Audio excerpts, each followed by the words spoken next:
Hi everyone, welcome to Kyle Cooks. I am so excited for this video for you today for two reasons. The first reason is I wanted to do this whole series about leftovers. How to transform leftovers into something that's not just leftovers. Take your leftovers and turn them into a new dish that's more exciting, or you don't feel like you're just reheating last night's dinner.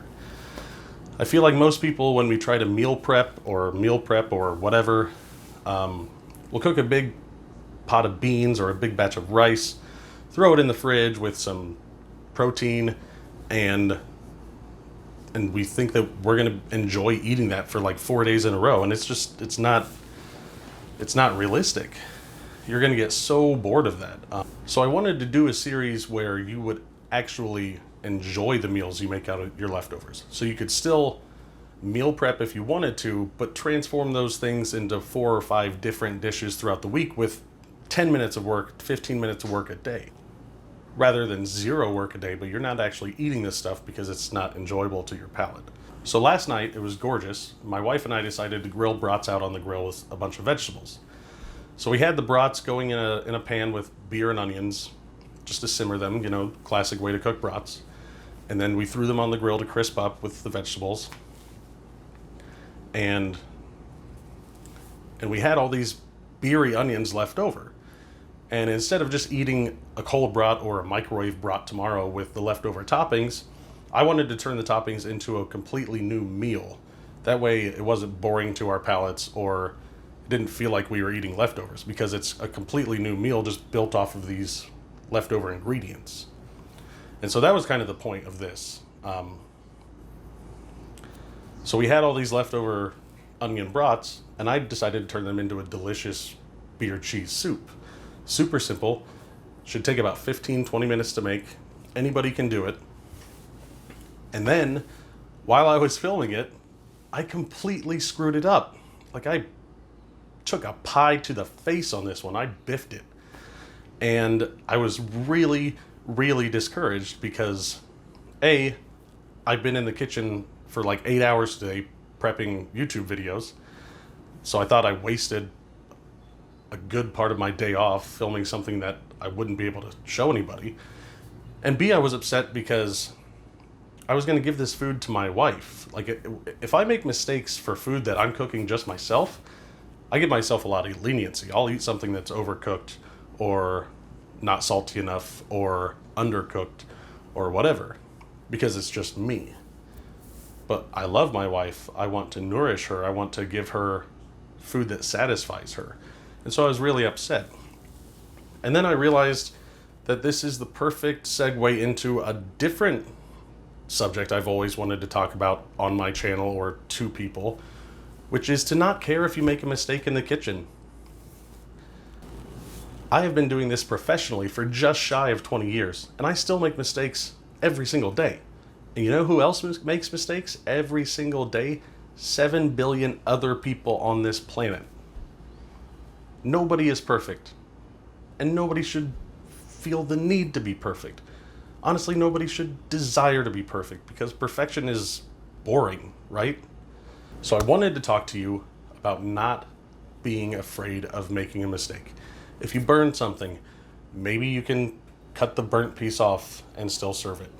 Or maybe you can enhance the other flavors around it so that you don't notice it as much. Maybe you under-season something. You can add seasoning at the table. Maybe you didn't add enough acid. You can add acid at the table. Maybe something's boring to you. Like, unless your kitchen is on fire, you can fix almost every single mistake you make. And so I'll tell you what happened. I started making this beer cheese soup, and I added the cheese when the soup mixture was way too hot, and it broke down the emulsifiers and the coagulants that naturally exist in the cheese. So instead of getting this velvety texture, I had a big mass of cheese at the bottom, and then a super grainy, fatty broth on top of it. Super frustrating, right? Except, if you know how to fix it, you can fix it in a way that nobody will ever know something happened. Like, my wife knew that I was making this dish for our lunch, and she knew that we were going to eat it. and she ate it and she enjoyed it quite a bit. She had no idea that I made a mistake. I mean, I didn't hide it from her, but she didn't taste it and say, did something go wrong with this? Or this doesn't taste right? Or this sucks, stuff that you're afraid of hearing. No, she liked it. I mean, she probably knows I made a mistake because she works from home. Her office is 2 rooms away. She probably heard me cussing and swearing quite a bit when I did make the mistake, but she had no idea I made the mistake. So don't be afraid of mistakes. If you ever make a mistake in the kitchen and you have my number, or you know me on Facebook, or on this YouTube channel, you can ask me how to fix that mistake. I can't guarantee you that I'll get back to you in time for you to fix it for your dinner you're serving in 5 minutes, but I promise I'll respond and tell you the best way that I know how to fix that mistake, because I guarantee you, after as long as I've been in this industry and cooking at home, I have made just about every mistake there is in the book, and they're almost all fixable. Here's the recipe. All right, so we're going to start off with these beery onions that I have left over. Beautiful, huh? Throw those into a container, and we're going to top it up with a little bit of beer and then finish topping it up with water. So my beer of choice is Miller High Life. Shout out to my friend Nick, who is the king of High Life. We're only going to add maybe half a cup to this, bring the total mixture up to maybe a pint, and then we'll blend it to puree all the onion solids out, and then I will top it up with water to get all the way up to a quart. And you don't have to use beer here.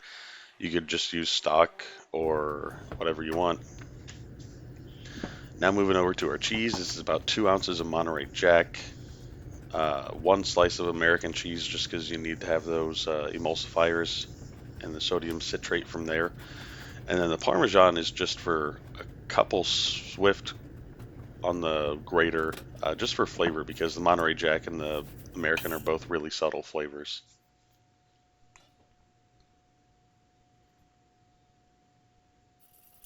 So we're going to head over to the stove top, and this is about 2 to 3 tablespoons of butter mixed with 2 to 3 tablespoons of flour. We're just making a roux here. This is on medium heat. You want it to be a little pasty, not entirely liquid, but also not like stand up on its own. That looks like a pretty good texture to me, so we can go in with our beer stock at any point here. We want to add it super slowly. Anytime you're building an emulsification like this, like whether it's mayonnaise, hollandaise, vinaigrettes, whatever, you want to add very, very slowly at first until you get a really solid emulsification built, and then you can kind of go in with all the rest of the liquid. So just be patient. It'll take several additions before it gets that super smooth velvety texture, but like I said, be patient. It's all going to work out in the end.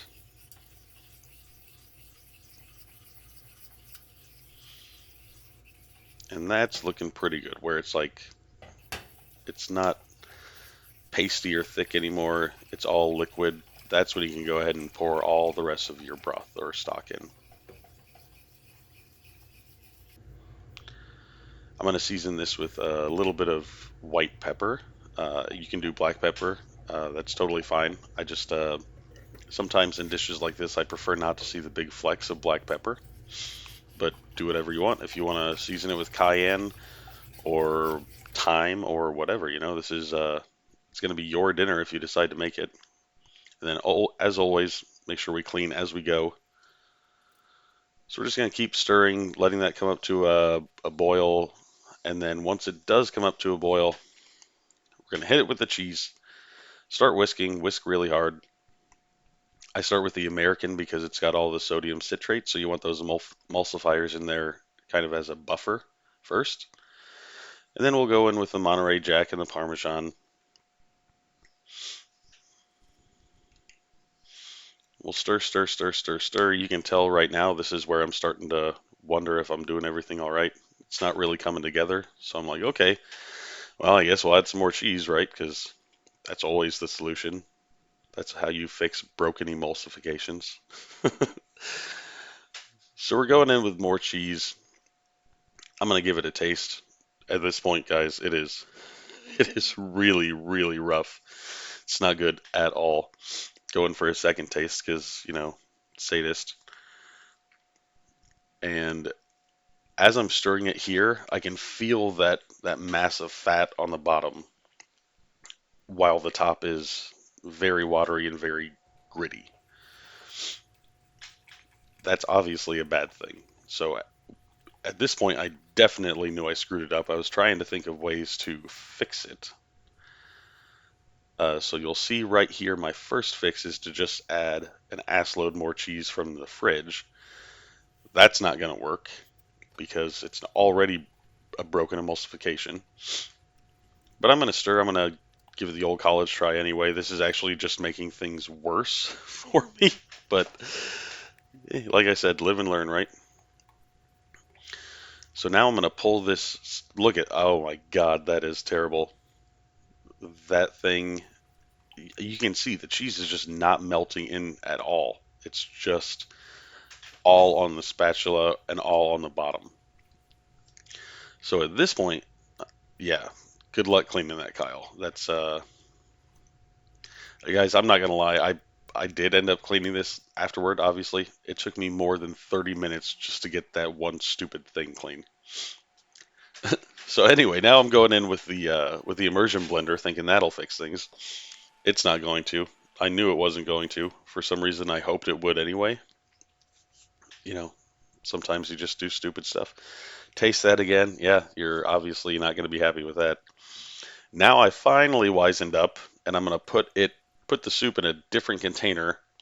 I'll go and wash my pan, and then I'll come back and fix sauces the way that I know how to fix sauces, which is anytime you're, oh God, oh, it's back. Oh no. Anytime you're making an emulsified sauce. Oh yeah, by the way, grab a new whisk because if you use the old whisk, you're just going to completely destroy the thing all over again. It's got all that broken cheese on it. But anytime you're making an emulsified sauce and it breaks, all you have to do is start with a new emulsifying base and then slowly stream in the broken sauce into it, and it'll emulsify just fine. And that goes for hollandaise, mayonnaise, vinaigrettes, soups like this. Anything that's truly emulsified, you can fix them very easily like that. So again, just like before, we're going to add slowly, stir, stir, stir, get everything nice and completely cooked in before we add our next addition.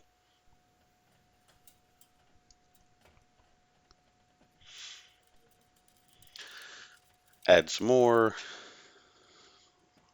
and then, I mean, you can see already on this one, the texture is different from the get. I mean, that's because there's all the cheese in the liquid. The first time it was just beer and onions, but still, this is obviously worlds better than the first time.